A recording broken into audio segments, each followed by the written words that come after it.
General Vance Stone, a man whose name was whispered with a mixture of reverence and fear in the corridors of the Pentagon, sat in a secure subterranean facility beneath the Ministry of Defense in London.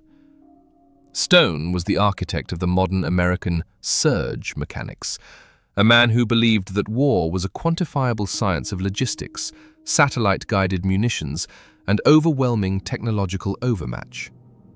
He had spent his entire career at the head of the most expensive military machine in human history, convinced that there was no problem on a battlefield that could not be solved by a sufficient application of sensors and steel. But on this morning in 2014, as he opened a declassified dossier stamped with the crest of the 22nd Special Air Service Regiment, he felt the foundations of his professional world begin to tremble.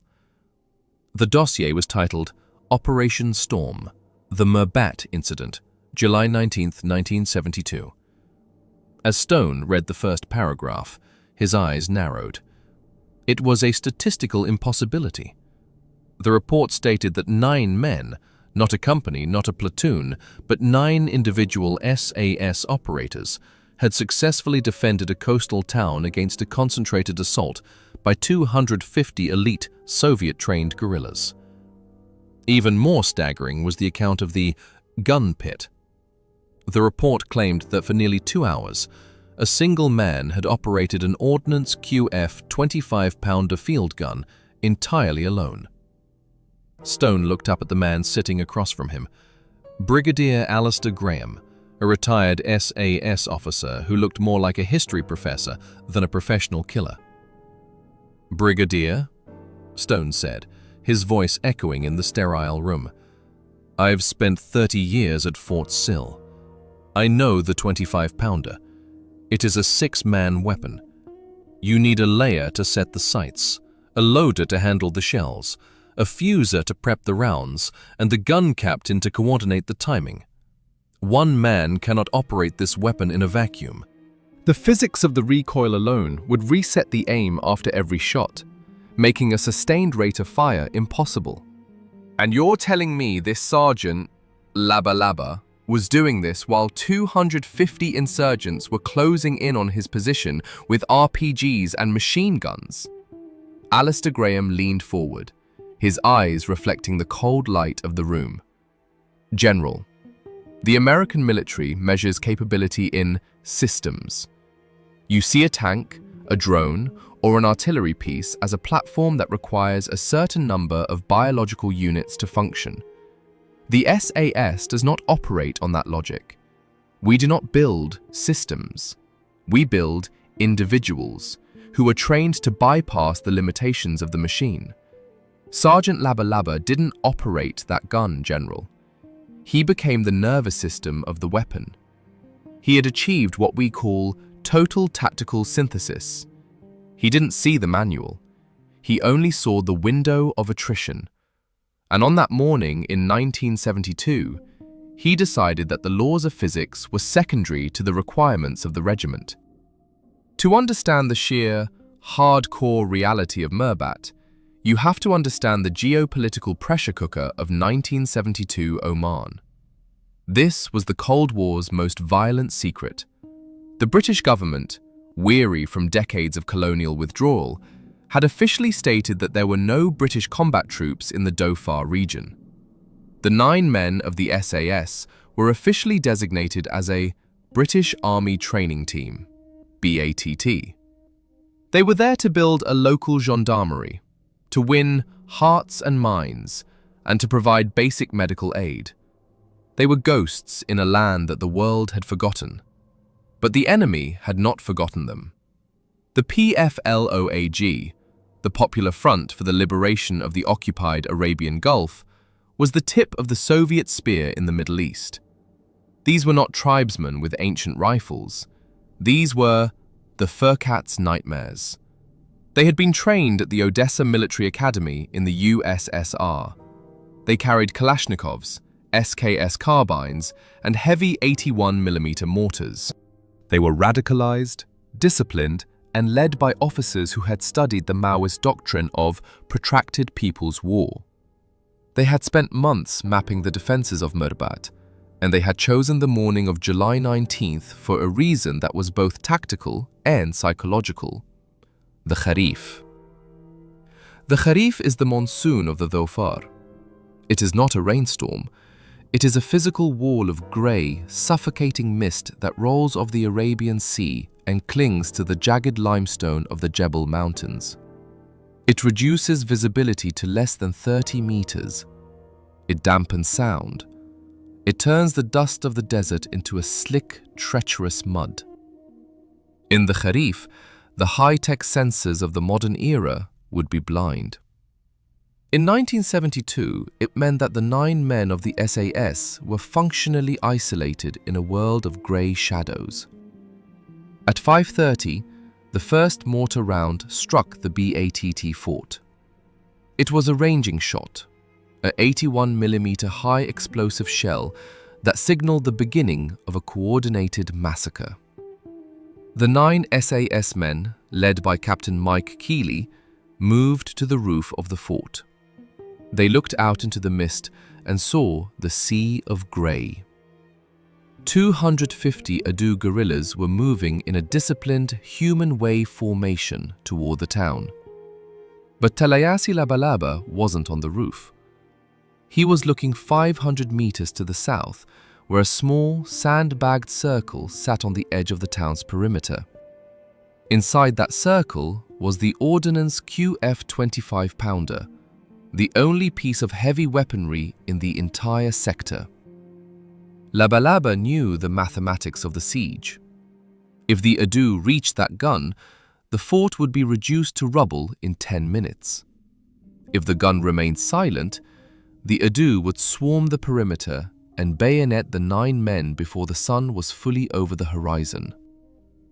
"He ran," Graham said, his voice dropping to a low, rhythmic cadence. He didn't wait for a team. He didn't wait for a radio confirmation. He took his SLR, a handful of magazines, and he ran 500 meters across the most exposed ground in Oman, while 3 12.7mm DSHK machine guns were raking the dirt around his feet. This is the first threshold of the thinking soldier. Most men run for cover when they are outnumbered 200 to 1. An SAS trooper runs toward the critical asset. He runs toward the danger because he knows that initiative is the only thing that keeps you alive when the numbers say you're dead. General Stone looked at the technical specs of the 25-pounder in the dossier. It was a beast of steel and brass, a relic of World War II that weighed 1,800 kilograms. To fire it, you had to clear the breach, select the charge, ram the shell, set the fuse, calculate the elevation, and pull the lanyard. It was a mechanical ballet that required precision and synchronization. "How?" Stone asked. "How did he handle the loading? You're talking about an 11-kilogram shell and a separate brass casing. You have to lift them, seat them, and close the breech block. Then you have to run back to the sights to adjust for the recoil. One man doing that, he would be exhausted in 5 rounds. He would be a stationary target." Labalaba didn't use the manual method, Graham explained. He had pre-positioned the shells in a crescent around the breech, within arm's reach. He had preset the fuses for point-blank detonation, 0 seconds. He was no longer using the gun as a long-range field piece. He had depressed the barrel until it was horizontal. He had turned an artillery weapon into a 2-ton high-velocity shotgun. He was firing at the Adu at ranges of less than 50 meters. The muzzle blast alone was enough to shatter the limestone rocks in front of the pit. He was living in a continuous concussive wave that would have liquefied the internal organs of a normal man. But Labalaba was a Fijian general. In the regiment, the Fijians were respected not just for their strength, but for their metabolic stoicism. They could endure pressures that the Western mind cannot process. The Adu reached the first line of the barbed wire at 6:15. They were screaming, firing their Kalashnikovs on full auto, confident that the lone man in the pit was a ghost. They didn't understand why the gun was still firing. They didn't understand how one man could achieve a rate of fire that matched a full 6-man battery. Every time the 25-pounder coughed, a 25-pound high-explosive shell exploded in the middle of their formation, turning the grey mist into a red spray of mud and bone. Stone turned the page to the section titled Terminal Stress Physiology. He saw the first mention of Labalaba's injuries. At 6:20, a 7.62mm round from an SKS rifle had struck Labalaba in the jaw. It hadn't just grazed him, it had shattered the mandible and torn through the soft tissue of his neck. He was shot through the face, Stone whispered, the horror of the image finally hitting him. The blood loss alone. He should have been in hypovolemic shock within 3 minutes. He should have collapsed.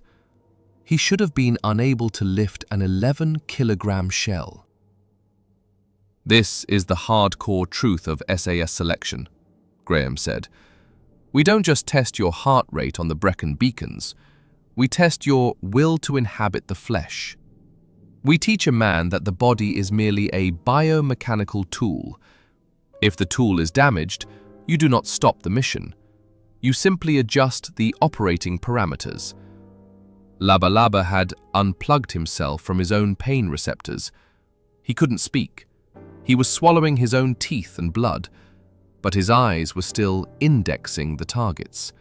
His hands were still moving with the precision of a watchmaker. He was clearing 15 terrorists with every pull of the lanyard, and he was doing it while his own life was literally pouring out onto the floor of the gun pit. The American general looked at the map. The Adu were now encircling the pit. They had realized that the gun was the only thing standing between them and the fort. They diverted 50 of their best fighters to kill the gun. He was being flanked from 3 sides, Stone noted. He had no top cover, no sandbags above his head. He was a man in a shallow circle of rock, bleeding to death, facing 50 Soviet-trained killers who were no less than 30 meters away. This isn't a battle, Brigadier. This is a sacrificial stand. This is where the manual says you spike the gun and retreat. The SAS does not retreat from a strategic zero, Graham replied. If Labalaba had retreated, the town of Mirbat would have been a mass grave by noon. He knew that. So he did something that even the Adu found terrifying. He stopped using the high-explosive rounds. He reached for the solid shot, the anti-tank steel slugs, and he began to fire them into the ground in front of the pit. Why? Stone asked. Solid shot has no explosive filler. It's just a hunk of steel. Because at that range, Graham said, his eyes gleaming with a dark professional pride, the solid shot hits the limestone ground at 600 meters per second and shatters. It creates a fragmentary cloud of white-hot stone and steel that acts like a localized claymore mine. He was turning the very earth of Oman into a weapon. He was using physics as his primary ammunition. He was a thinking soldier at the absolute edge of the abyss, and he was winning. But the hardcore reality of Mirbat was about to enter its most violent phase. The Adu were now at the wire. They were preparing to jump into the pit, and Talaiasi Labalaba, with a shattered jaw and a body leaking life, was reaching for his last shell. General Vance Stone did not move. He was staring at a high-resolution forensic scan of the 25-pounder's breech block, taken years after the battle. The steel was pitted, scarred by thousands of microscopic impacts, but what caught the general's eye was the dark, iron-rich staining deep within the grooves of the loading tray. It wasn't oil. It wasn't grease. It was the dried, scorched DNA of a man who had refused to let go of a machine. "You're telling me," Stone said, his voice dropping to a gravelly whisper, "that at 6:45, after taking a high-velocity 7.62mm round through the mandible, a wound that would cause most men to drown in their own fluids within 90 seconds, Labalaba was still attempting to bore sight the gun, that he was using the weight of his own collapsing body to leverage the elevation wheel because his secondary muscle groups had been neutralized by spinal shock." Brigadier Alistair Graham took a slow sip of his tea, the steam rising in the sterile air at the vault. The American Medical Manual General categorizes a major trauma as a state where the patient is a passive recipient of care. In the SAS, we categorize it as a variable. At 6:45, Labalaba wasn't a patient. He was the last strategic barrier between the Adu and the genocide of the town. He knew that the moment he stopped loading, the OODA loop, observe, orient, decide, act, of the entire defense would collapse. So he manually overrode his own nervous system. He entered a state of biological autonomy, where the brain simply stops reporting pain to the consciousness. He wasn't enduring the wound, General. He had discarded it. But the hardcore reality of Mirbat was about to double its intensity. 500 meters away, on the roof of the BATT fort, another Fijian SAS trooper, Sekanaya Talaiasi, was watching the gun pit through his optics. He saw the 25-pounder falter. He saw the rhythmic cough of the muzzle stop for 30 seconds. In the language of the regiment, that 30-second silence was a death signal. Talaiasi didn't ask for permission. He didn't wait for a tactical brief. He grabbed his L1A1 SLR, 2 bandoliers of 7.62mm ammunition, and the Browning high-power pistol. He looked at Captain Mike Keeley and simply pointed toward the pit. Keeley nodded. In that nod, there was a death sentence. To reach the pit, Talaiasi would have to run 500 meters across a flat fire zone where 3 Soviet-made DSHK 12.7mm heavy machine guns were already zeroed. "The run," Graham said, his eyes darkening as if he was seeing the mist of the Khareef again. "Talaiasi didn't run in a straight line. He executed a fractal sprint, a method taught in the regiment where you change your pace and direction based on the cycle rate of the enemy's machine gun. He was counting the bursts of the DSHK. He knew the gunner had to pause for 2 seconds to reset the tripod. In those 2 seconds, he would cover 15 meters. He was gambling his life on the mechanical error of the Soviet weapon. He reached the barbed wire of the gun pit with 38 bullet holes in his smock, but not a single one in his skin. That is the regimental luck, General. It is what happens when skill meets desperation at 400 knots. When Talaiasi jumped into the pit, he didn't find a soldier. He found a meat grinder in human form. Labalaba was on his knees, his jaw hanging by a single tendon, his eyes wide and bloodshot from the concussive pressure of the gun. The interior of the pit was a slaughterhouse. Spent brass casings, 25-pounder shell canisters, and liters of blood were mixed into a slick, grey mud. "They didn't speak," Graham continued. "They couldn't. Labalaba's throat was full of blood. But the Fijian bond in the SAS is something even we, the British officers, didn't fully understand. It is a subvocal coordination." Talaiasi immediately took the role of the loader and the fuser. He was a giant of a man, capable of lifting the 11.5-kilogram shells as if they were toys. Labalaba remained on the sights. Together, they achieved a rate of fire that defied the technical specifications of the ordnance factory. They were firing a round every 4 seconds. The barrel of the 25-pounder was glowing a dull, translucent cherry red in the mist. The grease on the recoil slides was boiling. The gun was screaming, General. It was being pushed to a thermal red line that should have resulted in a catastrophic breech explosion. The Adu, seeing the gun come back to life with even greater ferocity, went into a state of tactical panic. They were elite, but they were human. They had been told that the British were paper tigers. Now they were facing 2 men who seemed to be immune to lead and steel. The Adu commander, a man trained at the Frunz military academy, ordered the human wave.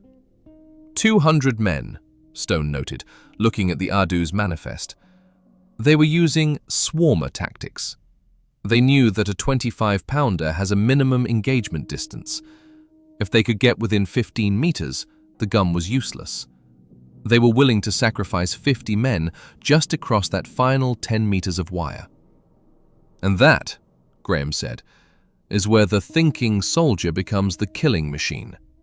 Talaiasi realized that they couldn't load the 25-pounder fast enough to stop a 200-man charge. So he did something hardcore. He told Labalaba to hold the lanyard. Talaiasi stood up on the sandbags, completely exposed, a 6'2" target in a grey world, and he drew his SLR. He wasn't suppressing the enemy, General. He was harvesting them. The L1A1 SLR fires a 7.62 by 51 mm round. At 20 meters, that round doesn't just stop a man, it explodes through him. It takes out the spine, the pelvis, the skull. Talaiasi was firing in controlled pairs. Pop, pop, pop, pop. Every 2 seconds, an Adu soldier was erased from the battlefield. He fired 120 rounds in 4 minutes. His barrel was smoking. His hands were blistered from the heat of the gas tube. But he didn't step down. Inside the pit, Labalaba was struggling with the final solid shot. He knew the Adu were too close for the fuse to arm. He depressed the barrel until it was pointing at the very base of the barbed wire, less than 10 meters away.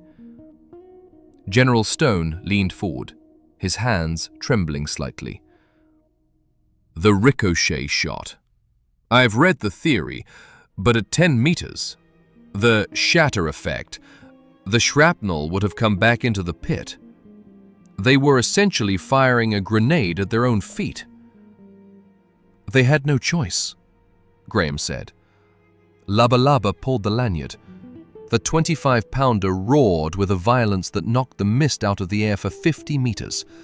The solid steel slug hit the limestone ground, shattered into 10,000 razor-sharp fragments, and scythed the first rank of the Adu charge.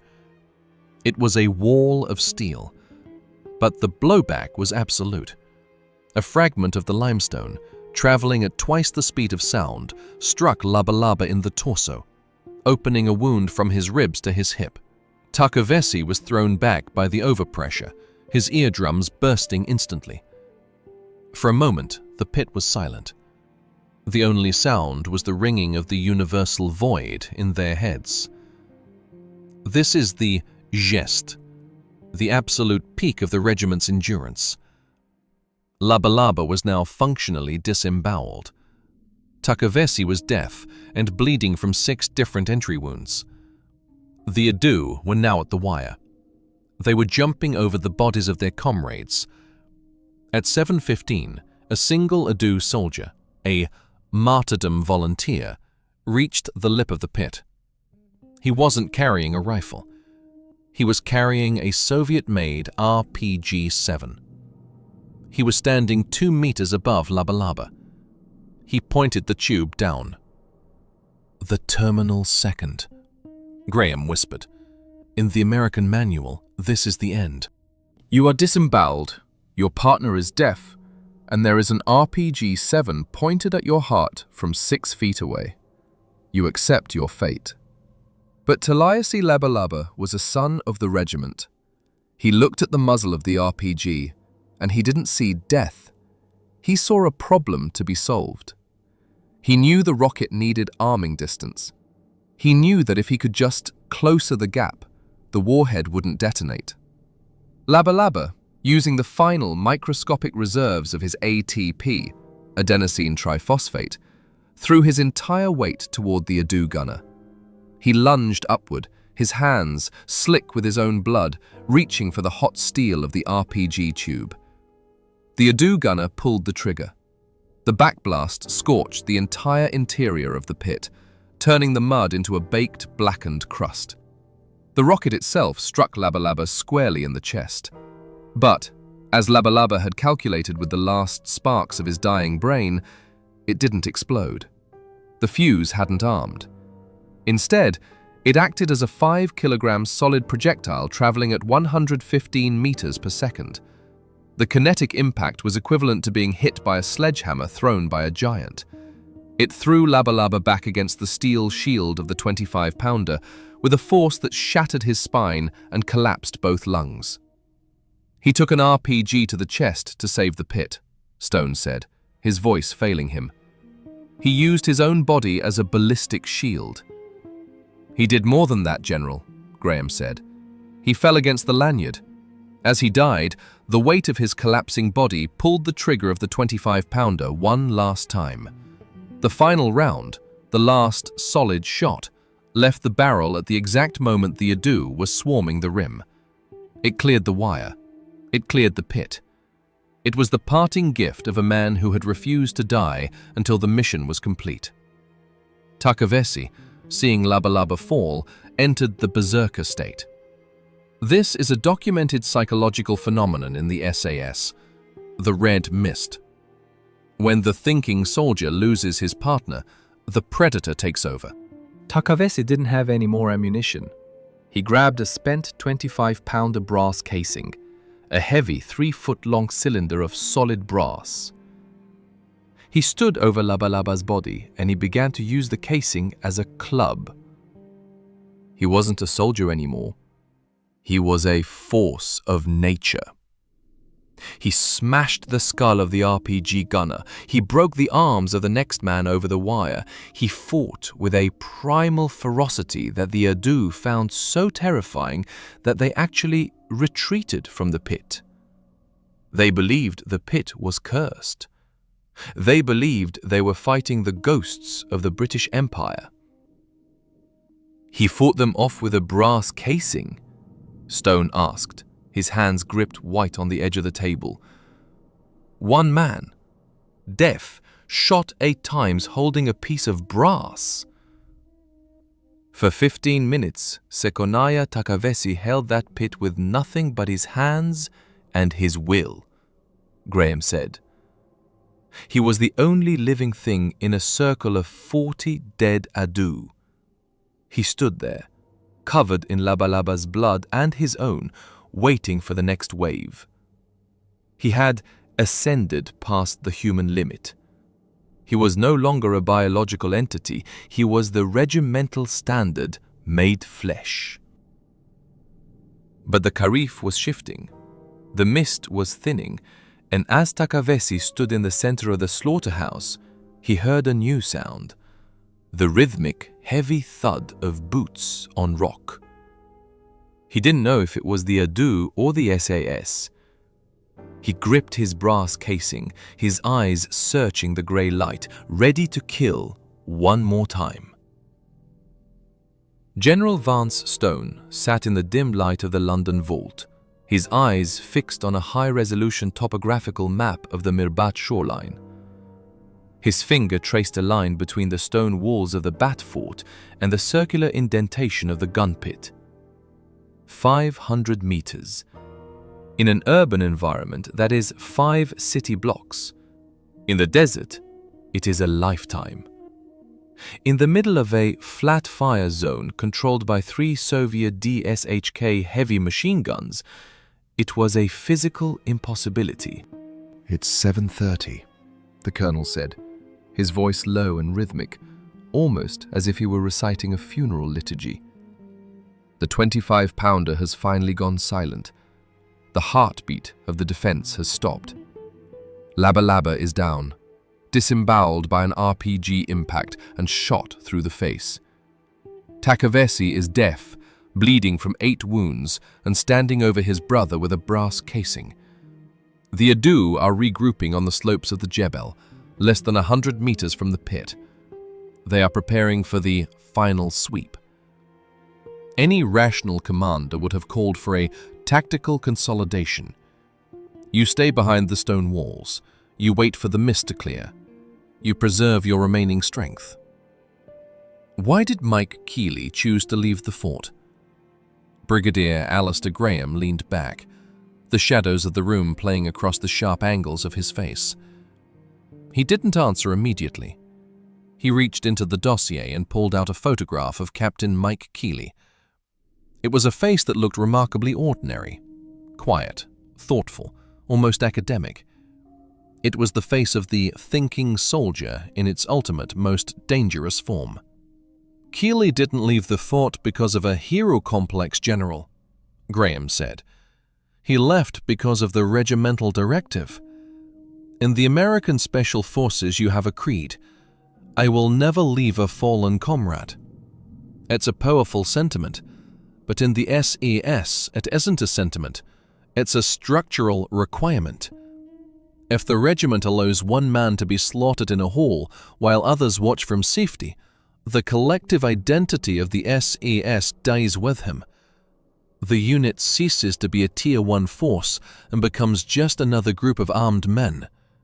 Keeley knew that if Labalaba and Talaiasi were alive, the mission was still active. And if they were dead, the mission was retribution. He didn't see 500 meters of death. He saw the internal clock of the regiment ticking towards zero. Keeley looked at his radio operator. There was no link to the outside world, no air support, no armored QRF.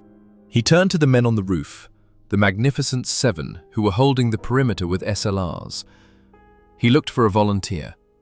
He didn't have to look for long. Trooper Tommy Tobin, a man who had survived some of the most brutal continuation training cycles in Hereford, stepped forward. Tobin was a medic operator, a specialized role that the SAS had been refining since the Malaysian emergency. He wasn't just a doctor, he was a surgical fighter. He carried a medical kit that weighed 20 kilograms and an SLR with 6 spare magazines. He knew that the moment they stepped outside the fort, they were entering the beaten zone of the Adu's 12.7mm heavy machine guns. The beaten zone, Stone whispered, visualizing the ballistics. ADSHK fires a 12.7 by 108mm round. It's a 50 caliber slug designed to punch through the engine blocks of armored vehicles. At 500 meters, the terminal energy of that round is enough to tear a human being in half. Literally. It doesn't matter where it hits. The hydrostatic shock will shatter the skeletal structure. To run 500 meters through 3 of those, it's not a run. It's a ballistic lottery. Keeley and Tobin didn't run. Graham corrected him. They executed a synchronized dash. They waited for the cycle rate of the Adu's mortars. Every time a mortar round hit the fort's exterior, it created a 4-second acoustic and visual curtain of dust and smoke. In those 4 seconds, they would sprint 25 meters, then drop. They were leapfrogging the shadows. They were using the enemy's own fire as their covering smoke. This is the hardcore application of tactical physics. You don't fight the environment. You inhabit the gaps within the violence. The run took 12 minutes. For 12 minutes, the men on the roof of the fort watched their commander and their medic disappear and reappear in the swirling grey mist of the Khareef. They saw the DSHK rounds stitching the ground inches behind Tobin's heels. They saw the limestone rocks exploding in white clouds of dust as the heavy machine guns tried to bracket the 2 running men. The Adu gunners were frustrated, Graham continued. They couldn't understand how two targets could move with such erratic precision. They were used to conventional sprints. Keeley was moving with the regimental pace, changing direction every 3 steps, never letting his silhouette settle into a firing solution for more than 1.5 seconds. He was denying the enemy's brain the time it needed to calculate the lead on the shot. When Keeley and Tobin finally reached the wire of the gun pit, they didn't find a defensive position. They found a meat locker. The American General Stone looked at the forensic reconstruction of the pit's interior at 7:42. The blood. It was 4 inches deep in the center of the pit. The report says the medical kit Tobin was carrying was immediately contaminated because there was no way clean to set it down. And there, in the middle of it all, was Sergeant Talaiasi, standing, holding a brass casing. His eyes were wide and his pupils were fixed. He didn't recognize Keeley. He almost killed his own captain. Talaiasi was in a neural overload, Graham explained. He had been shot 8 times. His brain had shut down all non-essential functions: language, recognition, empathy. He was a biological weapon programmed to destroy anything that entered that circle. Keeley had to physically strike him, a command strike, to snap him back into the operational reality. It was only then that Talaiasi collapsed. The adrenaline seal had been broken. He fell onto the body of Labalaba, his strength finally gone. Tommy Tobin didn't stop to breathe. He knelt in the blood and reached for Labalaba. He saw the disembowelment. He saw the jaw. Most medics would have called the time of death. But Tobin was a ghost of Hereford. He began to execute a field surgical closure under direct fire. He was trying to patch the leak while the Adu snipers were less than 50 meters away, picking at the sandbags. He was working on Labalaba's neck, Stone said, reading the medical log. He had his fingers inside the sergeant's carotid artery to stop the spray. He was manualizing the life support. And that's when the shot came. The golden shot, Graham said, his voice dropping to a whisper. An Adu sniper, positioned on a limestone ridge 300 meters away, had been watching the pit for 10 minutes. He had waited for the medic to settle. He had waited for the moment of maximum staticity. He fired a single 7.62 by 39mm round from a SKS carbine. The round didn't hit Keeley. It didn't hit Labalaba. It struck Tommy Tobin squarely in the face. The American General Stone closed the dossier, his hands trembling. A face shot at 300 meters, in the mist. That should have been the end of the rescue. That should have been the moment the will of the team broke. You have 1 dead, 1 disemboweled, 1 death and bleeding out, and know your medic has just had his face erased by a sniper. Any other unit on Earth, any other elite unit, would have surrendered, or they would have died in a crazed charge. But the SAS doesn't charge, Graham said, his eyes burning with a dark institutional pride. They adapt. Tobin didn't die.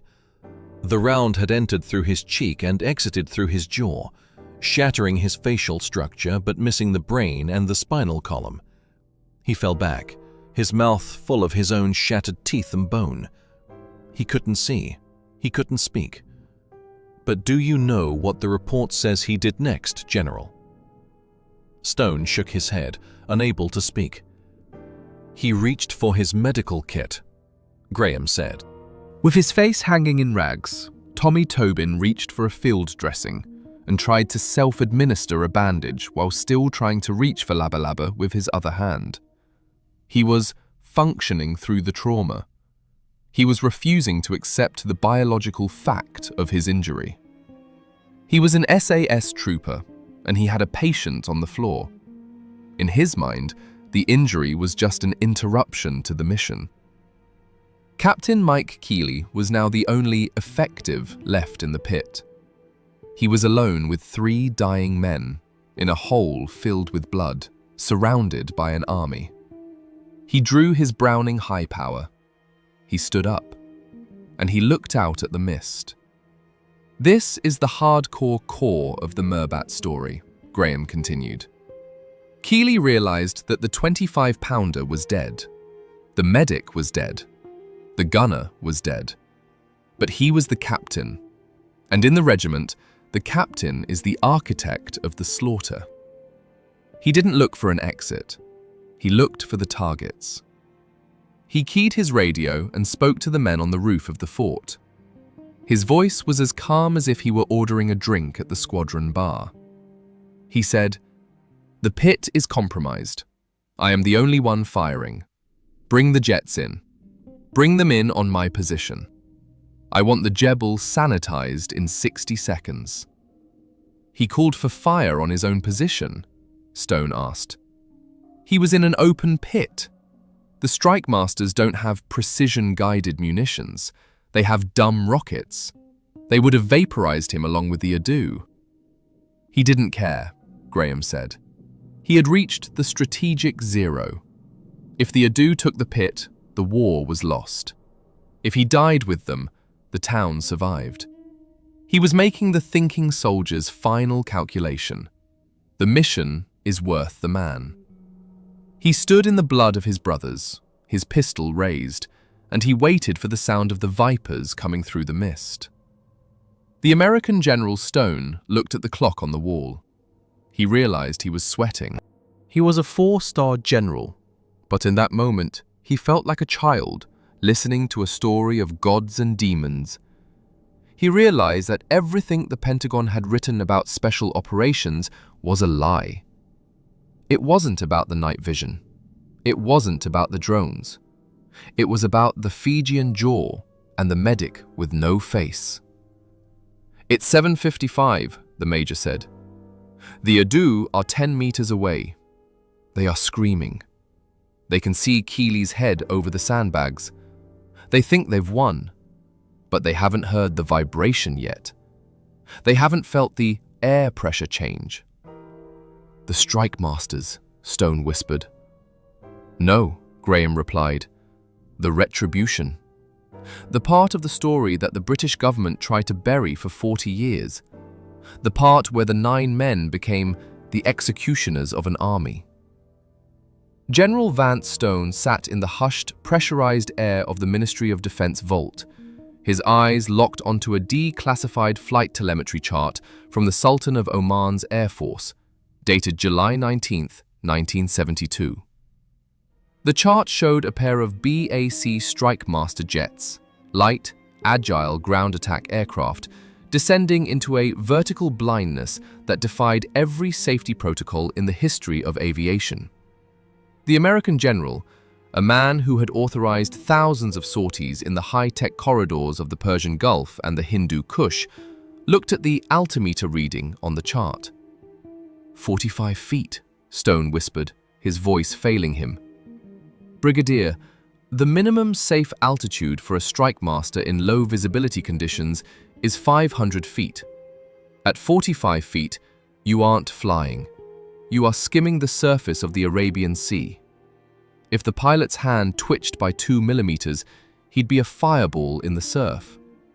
And you're telling me they were flying through a Khareef mist that reduced visibility to less than 30 meters? Brigadier Alistair Graham leaned forward, the harsh overhead light reflecting in the cold depths of his eyes. "The American Air Force doctrine is built on symmetry, General. You have GPS. You have terrain-following radar. You have Link 16 data sharing. The contract pilots of the SOAF, men like Pete Hartley and Kerry O'Malley, had none of that. They were ex-RAF officers who had traded their commissions for a secret war. They were thinking pilots.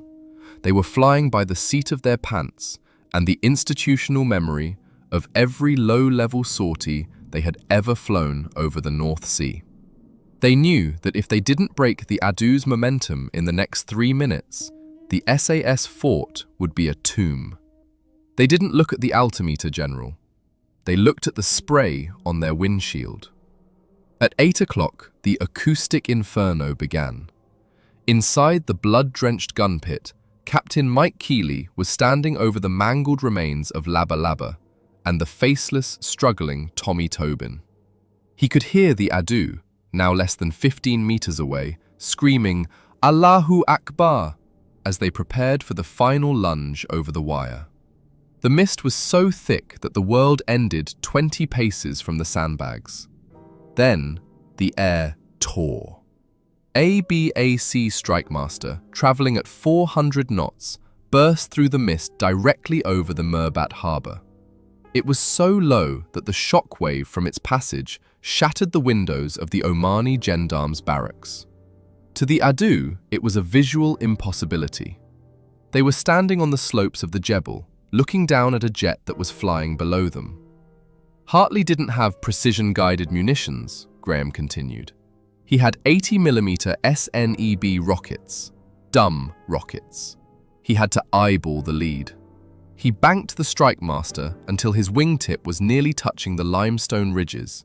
He ignored the stall warning screaming in his ears, and he unleashed a full salvo into the primary mass of the Adu assault. The impact was a kinetic erasure. An 80mm SNEB rocket carries a high-explosive warhead designed to punch through armor. When it hits the hard, calcified limestone of the Jebel, it doesn't just explode, it pulverizes the rock. Every limestone pebble becomes a secondary piece of shrapnel traveling at supersonic speeds. The American General Stone looked at the casualty reconstruction. The kill probability of a SNEB rocket in rocky terrain is 10 times higher than in sand, Stone noted. The splash damage alone would have turned the entire hillside into a scythe. He wasn't just killing the Adu, he was sanitizing the slope. But the hardcore truth of the airstrike is what it did to the men in the pit. Mike Keeley was less than 50 meters from the impact point of the rockets. The overpressure wave hit the gun pit with the force of a physical hammer. It collapsed the remaining sandbags. It threw Keeley against the shield of the 25-pounder. For a moment, his lungs ceased to function. The air had been sucked out of the pit by the vacuum of the explosions. Keeley was living in the death zone of his own air support, Graham said. He was deaf, he was concussed, and his skin was being sand-blasted by the debris of the limestone. But do you know what the report says he did as the smoke cleared, General? Stone shook his head, mesmerized by the hardcore reality of the narrative. He drew his Browning high power, Graham said. He stood up in the crater that used to be the pit, and he began to fire at the Adu who were stunned by the rockets. He was a ghost rising from the smoke.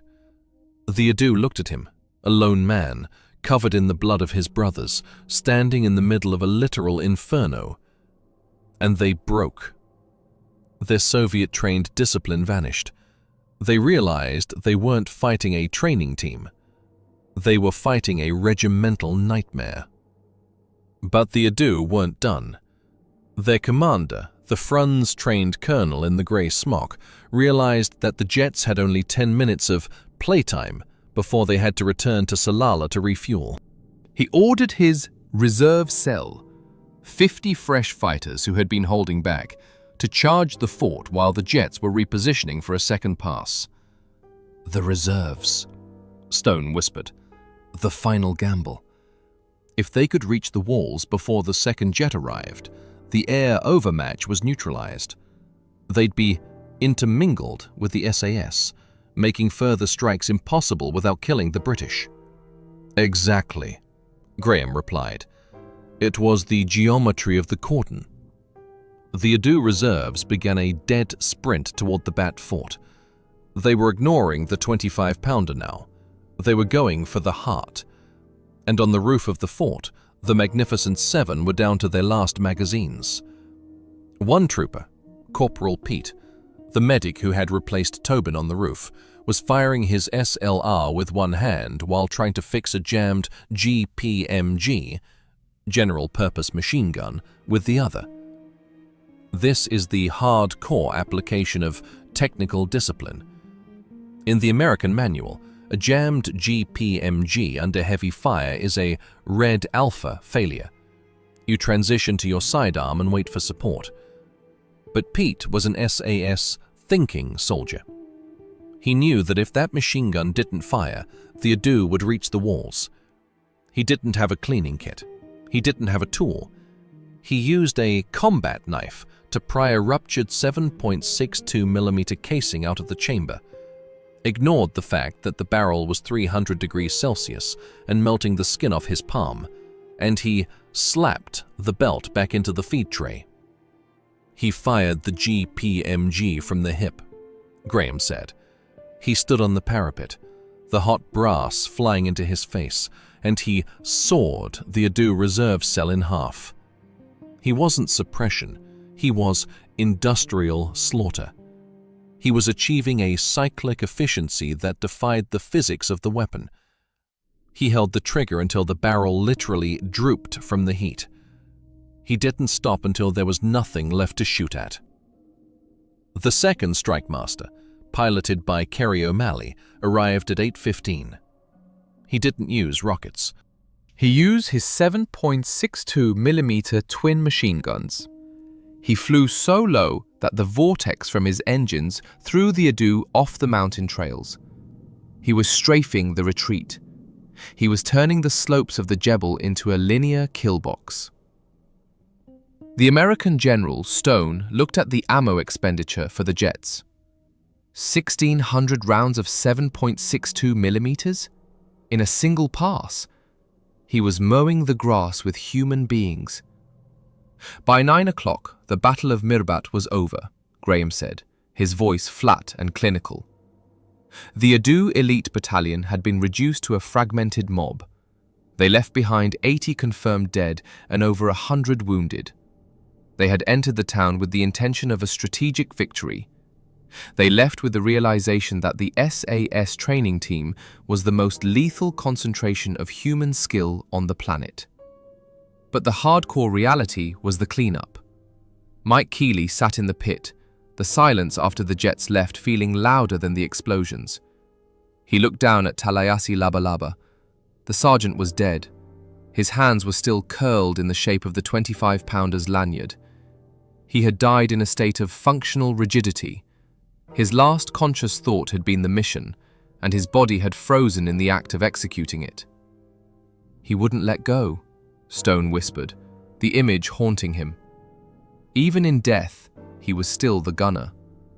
And Tobin, Graham added, Tobin was still alive.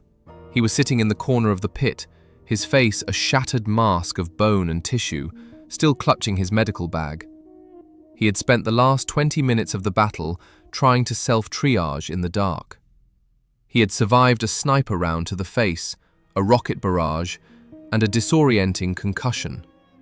He was an SAS medic operator, and he had refused to die until his captain told him the mission was over. The American general stood up, his legs feeling heavy. He walked to the edge of the vault and looked at the final logistics of the battle. 9 men, 8 wounds for one, a face gone for another, and a death that would remain a secret for 40 years. Mirbat wasn't a victory of hardware, Brigadier, Stone said. It was a victory of atavistic will. It was the regimental standard meeting the Soviet doctrine and simply refusing to break. You can't train that. You can't program that into a West Point cadet. No, General, Graham replied, his voice echoing in the sterile room. You can only select for it.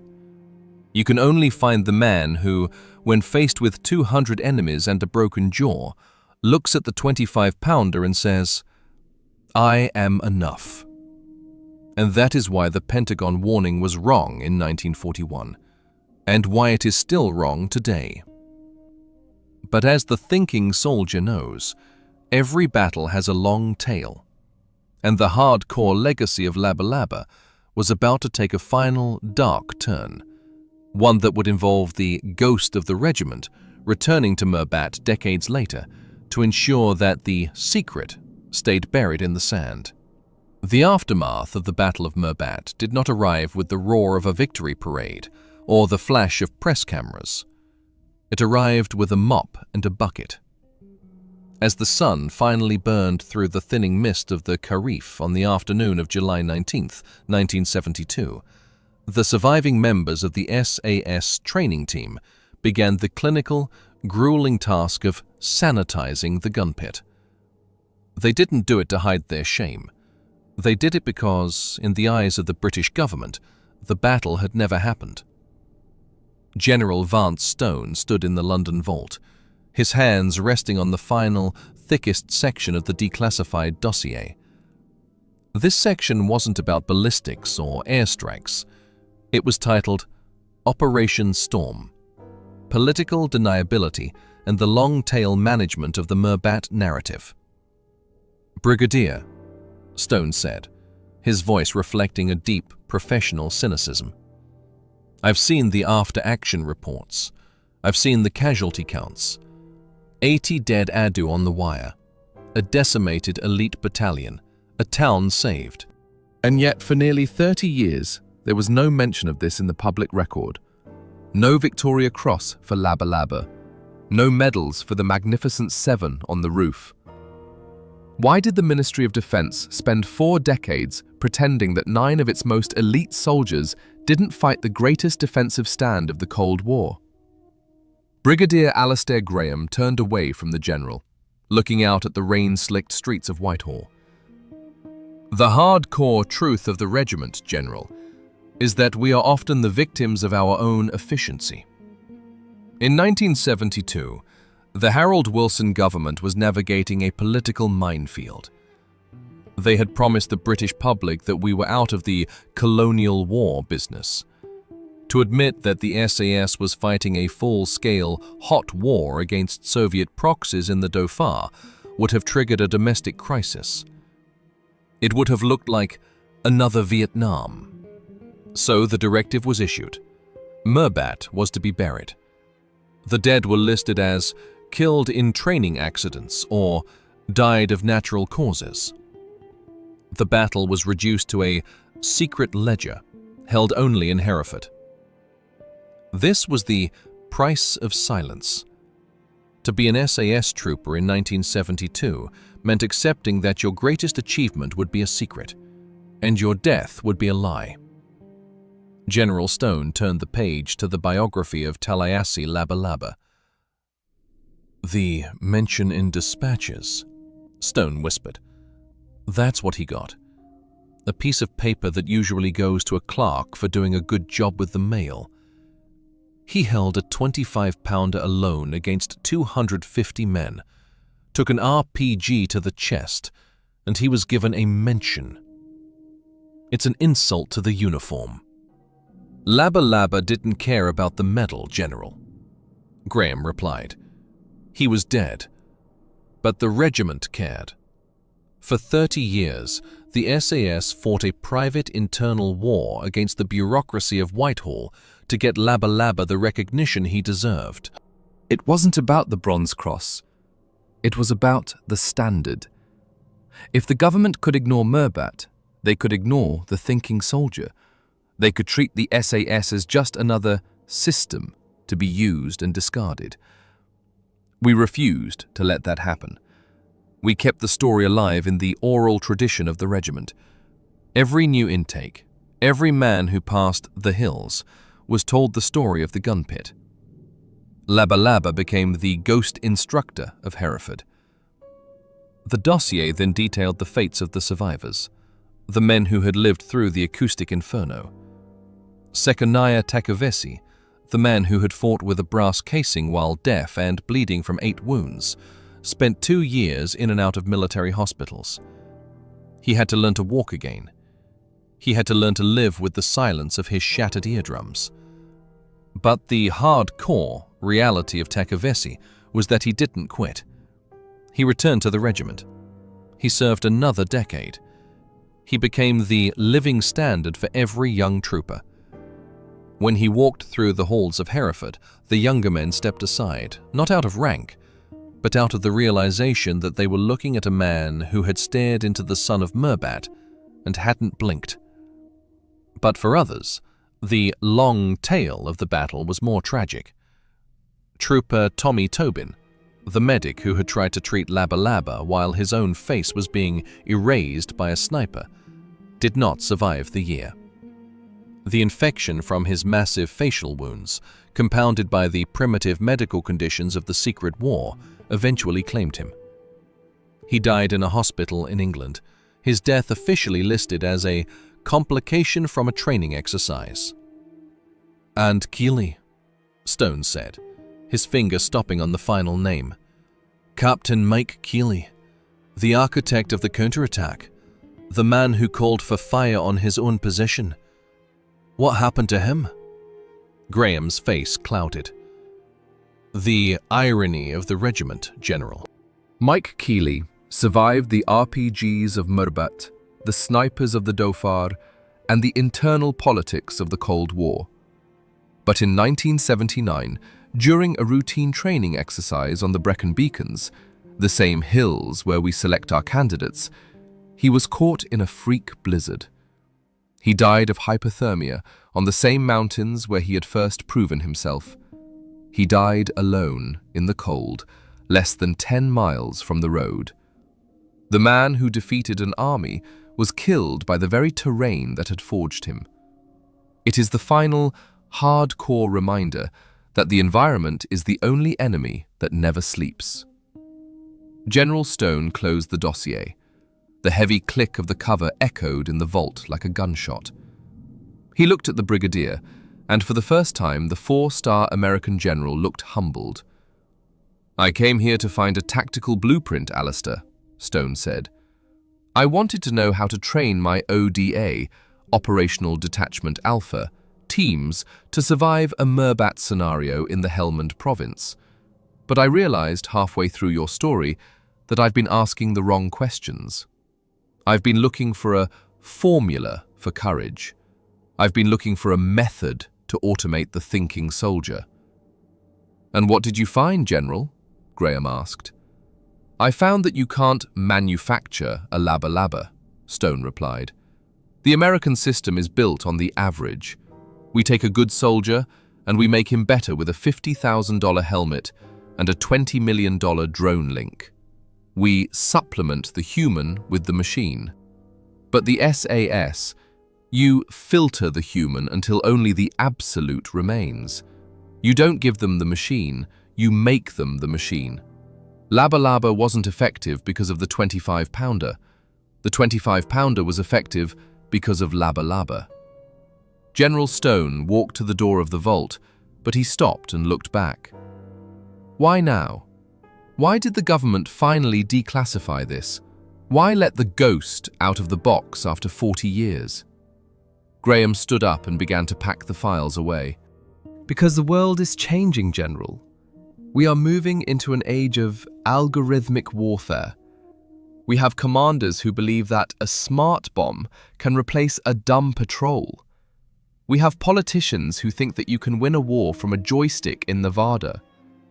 The regiment felt it was time to remind the systems men that in the final hardcore second of a conflict, when the electronics are jammed, when the mist is thick, and when the enemy is 10 meters away, there is no algorithm for the Fijian in the gun pit.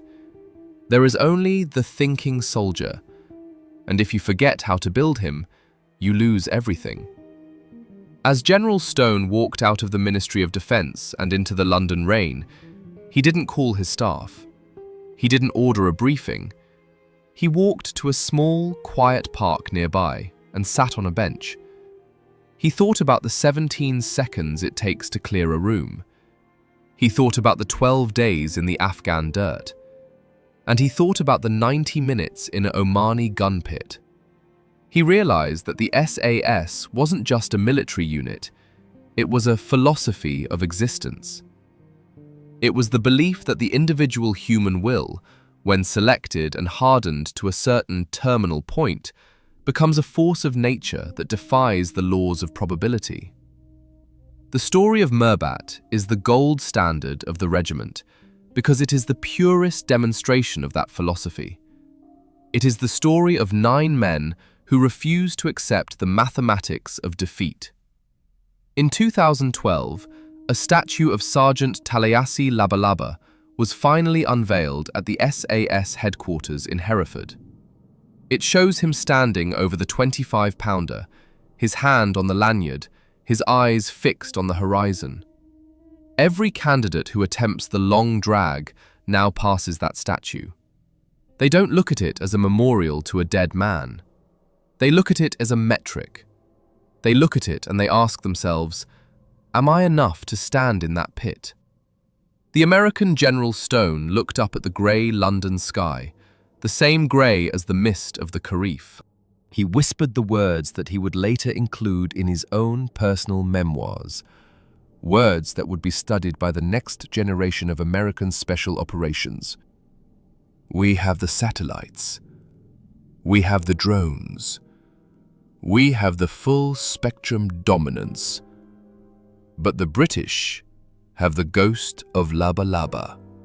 And in the dark, in the mud, and in the blood, the ghost always wins. As the screen fades to black, we see a final image. The circular gun pit at Mirbat, now overgrown with desert scrub. The stone walls weathered by 40 years of salt and wind. There is no plaque there, no monument, just the silence of the Jebel. But if you stand there in the mist of the Khareef, you can still hear the rhythmic cough of the 25-pounder. You can still hear the clink of the brass casing hitting the floor. And you can still feel the presence of the man who decided that the manual was wrong and that one soldier was enough to hold back the world. That is the system. That is the legacy. That is the Special Air Service. Who dares wins.